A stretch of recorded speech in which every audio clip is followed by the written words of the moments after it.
మనకున్న చట్టాలు రిజర్వేషన్లు అమలు కావటం లేదు. వేరే సంఘాలతో మనం కలిసి పనిచేయటం వల్ల కొంత మనకి ప్రమాదం వాటిల్లుతుందనే క్రమంలో ఆ ప్రాంతంలో కల్లూరు జయబాబు గారు కానీ, తర్వాత కేవీ గారు కానీ, ప్రస్తుతం ఉన్న గణిత శేఖర్, ఈ మిత్రులందరూ కూడా సంక్షేమ పరిషత్తు మరియు ఏకీన రూపొందించడం జరిగింది. అక్కడి నుంచి ప్రారంభమైన ఉద్యమం వారితో సత్సంబంధాలు కలిగిన ఇప్పుడు రాష్ట్ర గౌరవాధ్యక్షుడు ఉన్నారు తెలంగాణ గారు. ఈయన పశ్చిమ గోదావరి జిల్లా, ఇప్పుడు ఏలూరు జిల్లాగా ఉన్న ఆ ప్రాంతానికి ఆ సంఘాన్ని ప్రారంభించడం జరిగింది. ఆయన ద్వారా ఈరోజు ఆదివాసీ టీచర్స్ అసోసియేషన్, ఈరోజు మీ చేత చేతులు దించారు కదా, అంతమంది కూడా లేవు ఆ ప్రాంతంలో సంఘాన్ని స్థాపించినప్పుడు. కానీ ఈరోజు మన ఉద్యమం రాష్ట్ర నలుమూలలా వ్యాపించి విజయనగరం, శ్రీకాకుళం నుంచి వెల్లరపాడు, కుక్కుడూరు మండలాల వరకు ప్రతి చోట మన నాయకత్వం ఉందని చెప్పడానికి చాలా గర్విస్తున్నాం. అయితే నేను కూడా క్లుప్తంగా నా ఉపన్యాసాన్ని చెప్పాలని ఆశపడుతున్నాను. ఎందుకంటే ప్రధానమంత్రి ఇక్కడ మనకి జీవనాడు, ఉపాధ్యాయ మిత్రులందరూ కూడా జీవనాడు, ఇక చాలా మంది కూడా అదే హక్కుతో ఉద్యోగాలు పొంది ఉండొచ్చు. జీవనమంత్రి, ఆ జీవనమంత్రిని ఒక రిక్రూట్మెంట్ అంటే నియామకాలకు మాత్రమే కాకుండా పదోన్నతులు కూడా దాన్ని వర్తింపజేయాలని చెప్పేసి పోరాటం జరిపిన ఏకైక సంఘం అని ఏంటి. పోరాటంతో పాటు మన న్యాయ పోరాటం కూడా చేయలేని క్రమంలో ఈ యొక్క జీవన మంత్రిని పరిగణలో తీసుకుని పదోన్నతులు కూడా ఇవ్వాలని చెప్పేసి మనం హైకోర్టులో కేసులు కూడా వేయడం జరిగింది. ఆ తర్వాత మనకు అనుకూలంగా ఏవైతే జడ్జిమెంట్ రావడం జరిగింది, ఆ జడ్జిమెంట్ ని అమలు పరచడం కోసం అహర్నిశలు శ్రమించాం. ఎందుకంటే అప్పటికి రాష్ట్ర విభజన జరిగింది, కానీ మన పరిపాలన కూడా హైదరాబాద్ నుంచే జరుగుతూ ఉండేది. అప్పటికే చిన్న సంఘంగా ఉన్న మనం, ఆర్థికంగా బలం లేని సంఘంగా ఉన్న మనం తప్పతప్పలుగా రాష్ట్ర సచివాలయాన్ని ప్రాతినిధ్యాలు చేశాం. చేసి అనేక రకాలుగా ప్రభుత్వం మీద ఒత్తిడి తెచ్చి ఆఖరికి 100% ప్రమోషన్స్ మనం 2017 సంవత్సరంలో సాధించుకున్నాం. ఇవన్నీ కూడా నిజంగా ఆ రోజు 100% పదోన్నతులు జిల్లా పరిషత్, మండల పరిషత్ పాఠశాలకు అమలవుతున్నాయి. దానికంటే ముందు 2009లో సాధించుకోగలిగాం. అటువంటి ఘనత కూడా మన ఆదివాసీ టీచర్స్ అసోసియేషన్ ఉంది.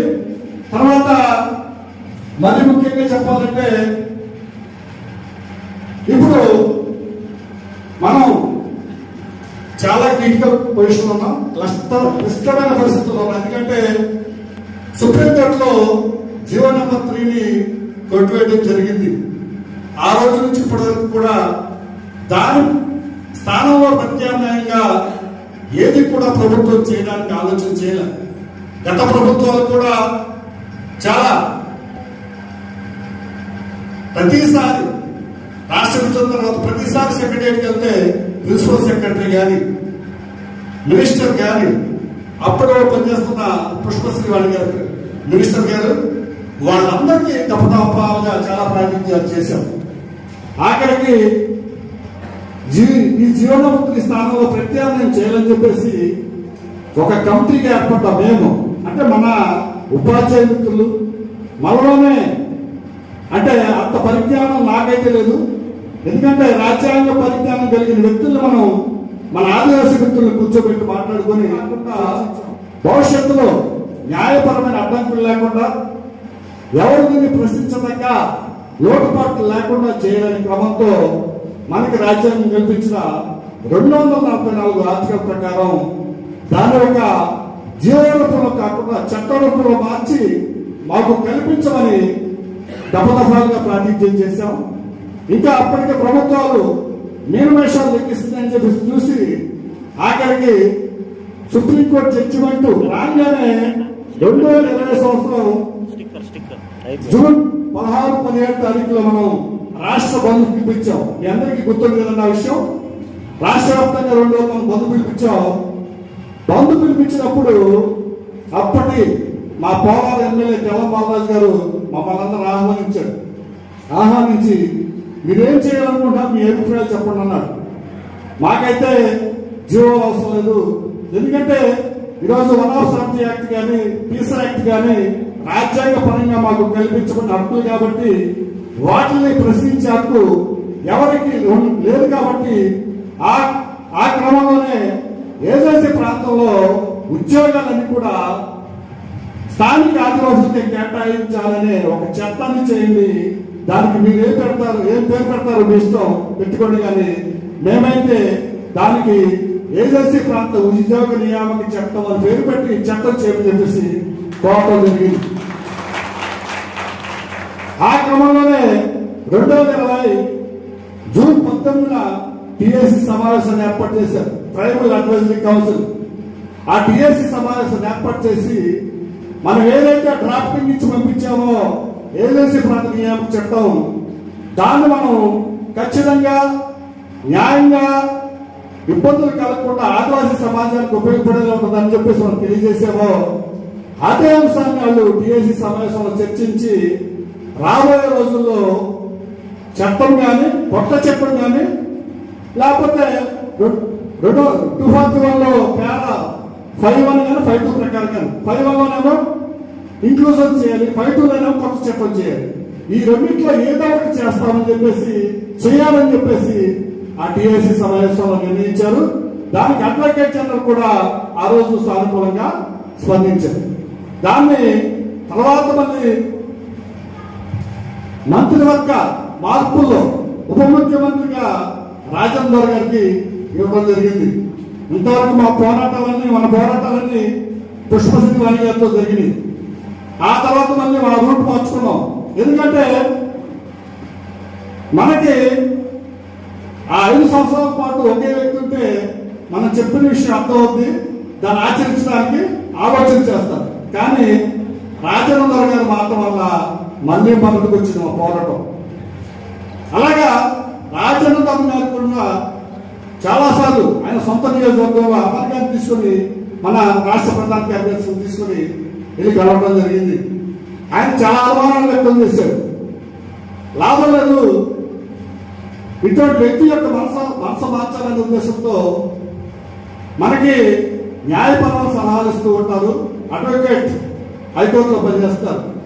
ఆయనకున్న సత్సంబంధం మేము పరిశీలించి ఆయన దగ్గరికి మినిస్టర్ గారు పిలిపించాం.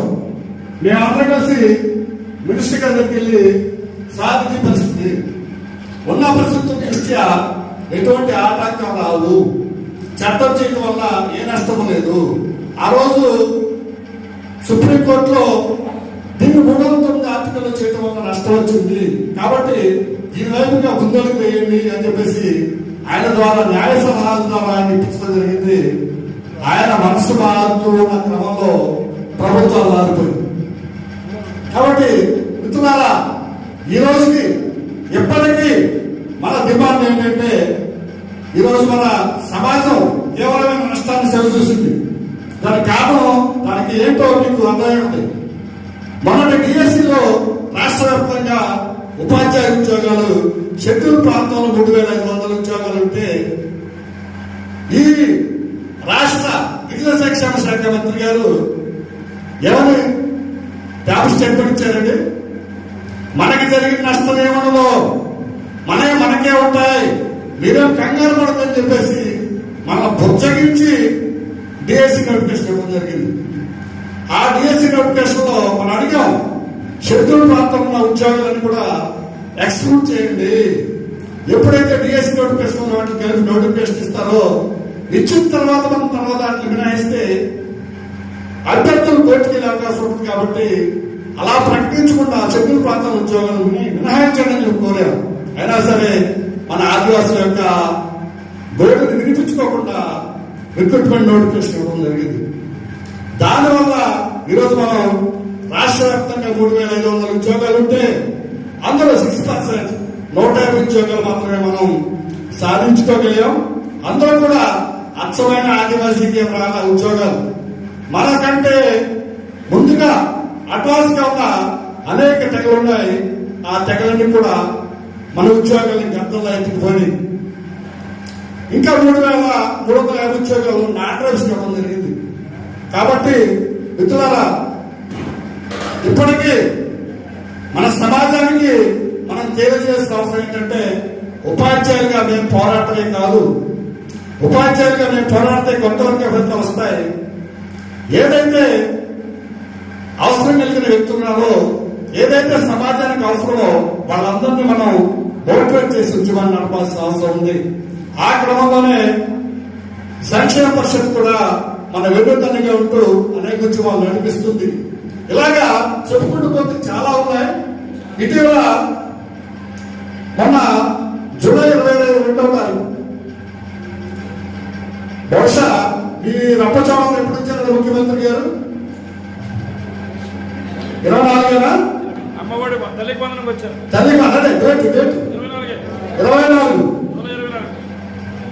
అంటే పాడేళ్ళలో ఉద్యమం జరిగితే దాని ప్రభావం వల్ల ముఖ్యమంత్రి గారు 24 గంటల తల్లికి వందనం ప్రోగ్రాం ఆల్రెడీ డిసైడ్ చేసిన ప్రోగ్రాం కాబట్టి ఈ ప్రోగ్రామ్ లో వ్యతిరేకత వస్తుంది, ముఖ్యమంత్రికి నిరసన తెలియజేస్తాయని చెప్పేసి రాత్రికి సమాచారం కొంతమందికి ఇచ్చి ఆదివాసీ సంఘ నాయకులందరూ రండి, జీవనమంత్రి మరియు 170 యాక్ట్ కోసం మాట్లాడదామని చెప్పేసి విద్యా సంక్షేమ శాఖ మంత్రి గారు మమ్మల్ని ఆహ్వానించారు.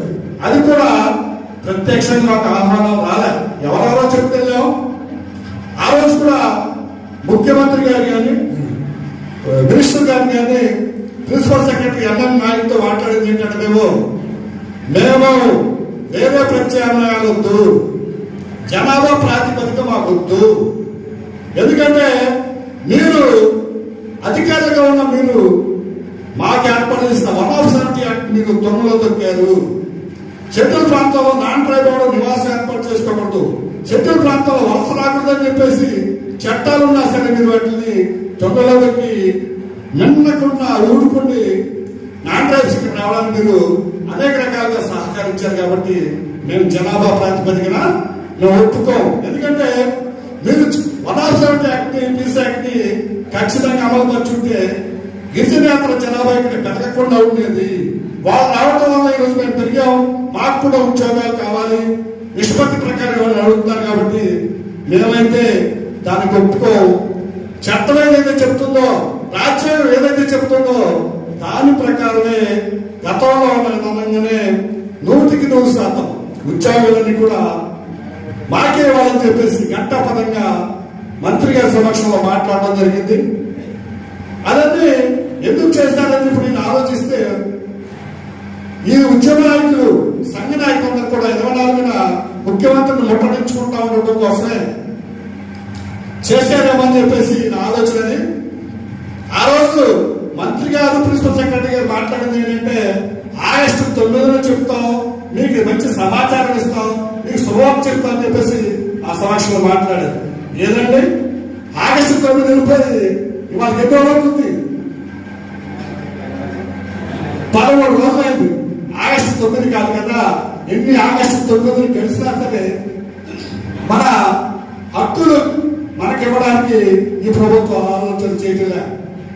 నిజంగా మనమే మోసపోయాం.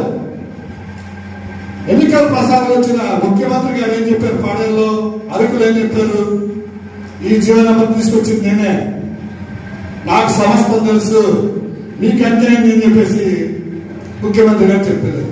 తర్వాత మా కాన్స్టిట్యున్సీలో బయలుగూడెం దగ్గర 200 కిలోమీటర్ల పాదయాత్ర పూర్తి చేసిన నారా లోకేష్ గారు, మీకేమి నా ఆది తలపెట్టదో, మీకున్న హక్కులన్నీ నేను ఉంచుతానని చెప్పేసి విద్యాశాఖ మంత్రి గారు ఆదించారు.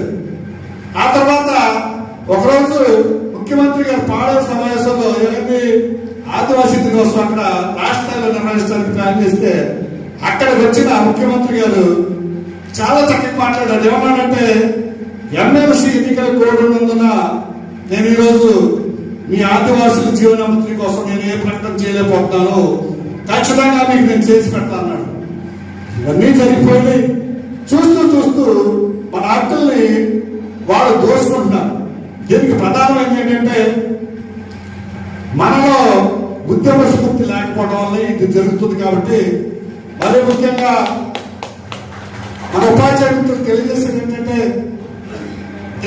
ఏంటంటే మనతో పాటు మన గ్రామాల్లో ఉద్యమ స్ఫూర్తిని కలిగించి మన హక్కులు చట్టాల కోసం మనం వివరించగలిగి మాట్లాడగలిగితేనే మన హక్కులు సాధించుకుంటాం.